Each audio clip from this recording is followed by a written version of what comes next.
brother tried to burn my fiancé alive on our wedding day, and I seriously owe him one. As I walked down the aisle, my brother sprinted past me carrying a gas can, doused the entire altar in gasoline, and lit it on fire before tackling my groom straight into the burning flowers. My veil caught fire as guests stampeded toward the exit screaming while my brother pinned my fiancé down in the flames, punching him and yelling something I couldn't hear over the chaos. The groomsmen dragged my brother off while my fiancé rolled on the ground with second-degree burns covering his hands and arms. My mother was sobbing so hard she threw up on her dress. My father was screaming at my brother about destroying our family, and 300 guests scream called 911. My brother kept fighting the 4 men holding him down, blood streaming from his nose where the best man had hit him, still screaming that my fiancé was trying to kill me. Everyone was comforting my burned, bleeding fiancé who was crying, while elderly guests needed medical attention from the panic, and the flower girl was traumatized beyond words. The priest was praying over the destroyed altar while bridesmaids sobbed about how my brother had ruined the most important day of my life, and security finally arrived to arrest him. Check the champagne he was about to give her for the toast, my brother screamed as police cuffed him, his voice raw from smoke inhalation. He's been poisoning her with mercury for months, and today's dose would have killed her before you cut the cake. Everyone went silent except for the fire still crackling through what used to be our ceremony space, and my brother continued talking fast because he knew he had seconds before they dragged him away. Look at her hands shaking, her hair falling out in chunks. The confusion she thinks is wedding stress, but it's actually mercury poisoning from the makeup he's been switching out since March when they moved in together. My trembling hands went to my thinning hair that I'd been finding on my pillow every morning, and my brother kept going, showing texts on his phone the cops hadn't taken yet. I have screenshots of him asking his pharmacist friend about lethal doses and how to make it look like sudden illness, plus receipts for mercury compounds he bought online using cryptocurrency so it couldn't be traced. My fiancé started to stand up, but the best man held him back, though I noticed the grip had changed from supportive to restraining as doubt crept across his face. He took out a $3 million life insurance policy on her last month without telling her, and their honeymoon suite already has a syringe of concentrated mercury hidden in his luggage that would have caused complete organ failure within hours of injection. My aunt, who was a nurse, stepped toward the champagne table and dipped her finger in my glass, then immediately jerked back saying it smelled wrong, like metal and chemicals mixed with the champagne. More guests started checking their phones, Googling mercury poisoning symptoms, and staring at me as they recognized the signs I'd been showing for months that we'd all attributed to wedding planning stress. My brother managed to pull up more evidence on his phone, showing bank statements where my fiancé had been draining my savings account in small increments I hadn't noticed because I'd been too confused to check, setting himself up financially for after my death. But that's not even the worst part, my brother said, as 2 officers held his arms and his voice broke with desperation. My fiancé had already given me a partial dose this morning in my breakfast smoothie, knowing it would take effect during the reception to make my death look more natural, and the antidote window was closing fast because mercury binds to your organs within hours. My brother had broken into my fiancé's apartment last night and found his journal documenting every dose he'd given me for 6 months, with notes about my increasing symptoms and calculations for how much more I could take before dying, plus detailed plans for playing the grieving widower. He'd gone to the police at 2 in the morning, but my fiancé's uncle was the chief who said there wasn't enough. Part 1 has ended.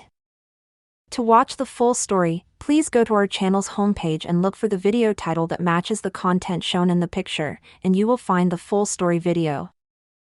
Thank you for listening, and we apologize for this inconvenience.